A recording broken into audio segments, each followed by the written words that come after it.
Presiden Indonesia menurut gaya kepemimpinan Prabu Siliwangi.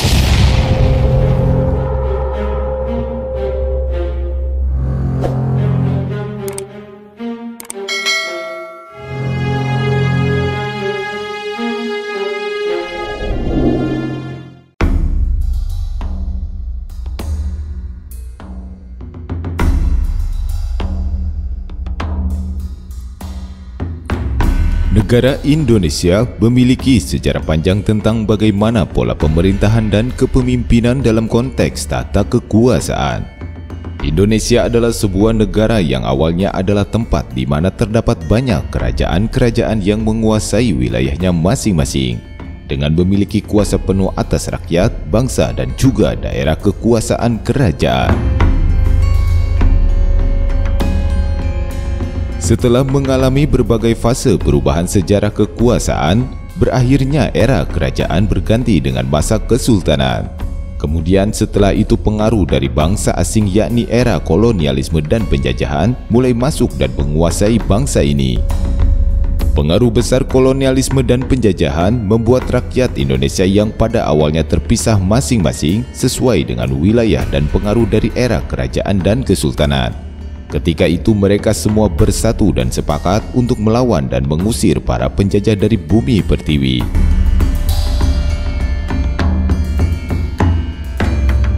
Seorang pemimpin bagi negara sebesar Indonesia tidaklah mudah. Negara yang terdiri dari banyaknya kepulauan dan bermacam suku bangsa dan agama di dalamnya, tentu saja memerlukan sosok pemimpin yang memiliki kemampuan leadership yang handal. Sebagaimana dijelaskan di atas, pengaruh besar dari sejarah kejayaan kerajaan-kerajaan di Nusantara begitu mewarnai di setiap sendi kehidupan bangsa Indonesia, termasuk soal memilih seorang pemimpin atau presiden. Bagi masyarakat Indonesia, perkara soal dunia gaib, klinik, dan juga ramalan masih sangat melekat dari masa ke masa. Hal tersebut memang sangat sulit dibantahkan, mengingat kebudayaan masyarakat Indonesia di hampir setiap suku bangsa memiliki adat istiadat dan budaya yang sangat dekat dengan hal tersebut. Berbicara memilih sosok pemimpin untuk Indonesia, jika secara normatif tentu saja jawabannya adalah seorang yang memiliki gagasan besar untuk kemajuan bangsa dan negara. Namun di sisi lain, masyarakat memiliki pola-pola khusus dalam memilih siapa sosok yang patut untuk memimpin negara ini.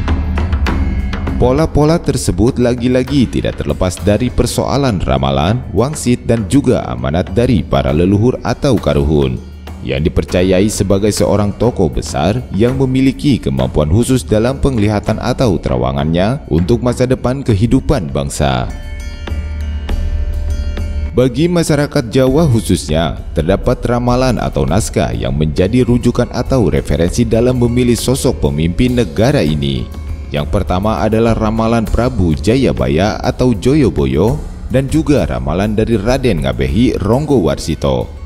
Ramalan dari kedua tokoh ini menjadi salah satu pedoman atau referensi masyarakat Jawa dalam melihat arah kehidupan bangsa, termasuk siapa sosok pemimpin atau presiden Indonesia yang layak untuk menduduki tahta. Ramalan dari Prabu Jayabaya dan Raden Ronggowarsito ini begitu menghiasi hasanah fenomena pemilihan seorang presiden di setiap masanya.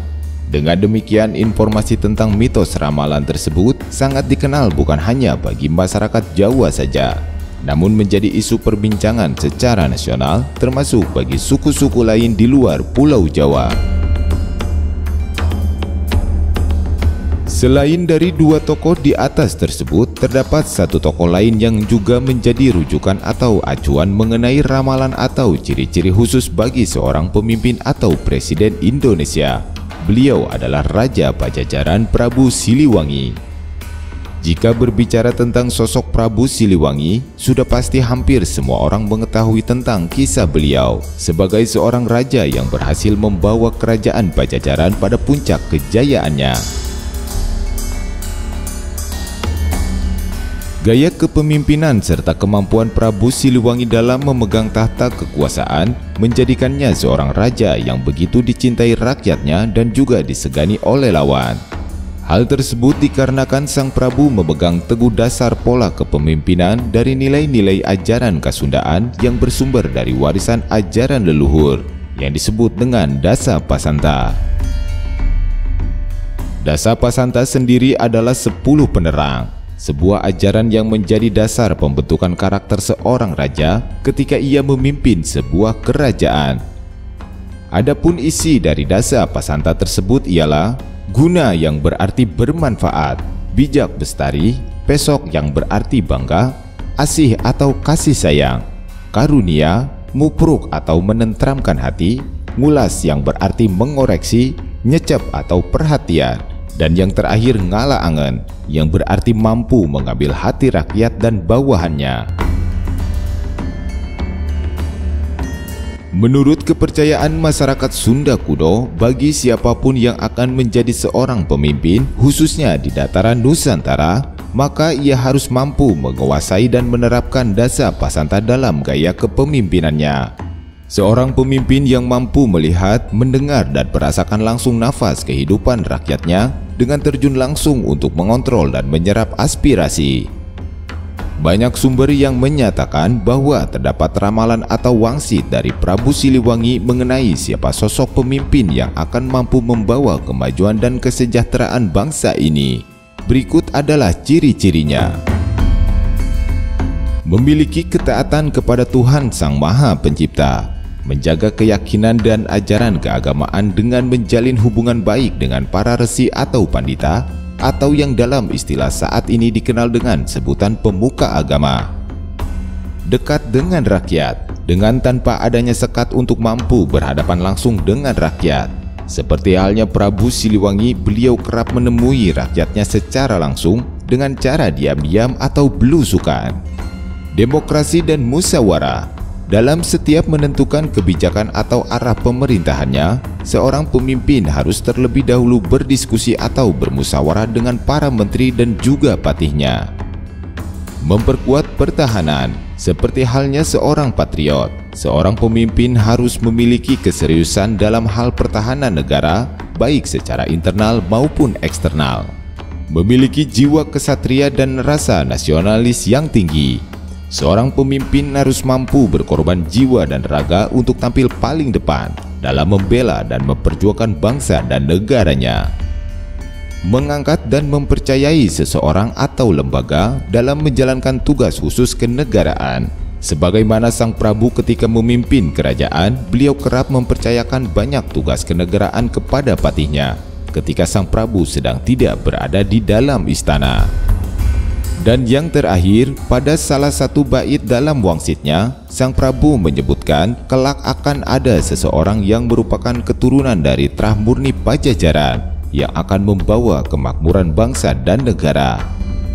Dalam hal ini kemudian memiliki arti lain.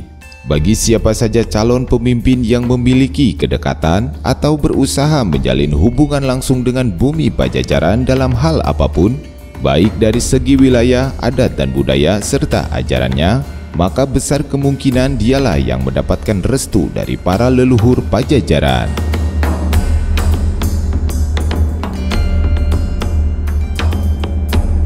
Dalam konteks memilih seorang presiden Indonesia pada era modern ini, tentu akan memiliki dinamika lain. Perubahan zaman dan berubahnya paradigma cara berpikir masyarakat cenderung lebih rasional dengan mempertimbangkan dari berbagai aspek yang berbasis akademik.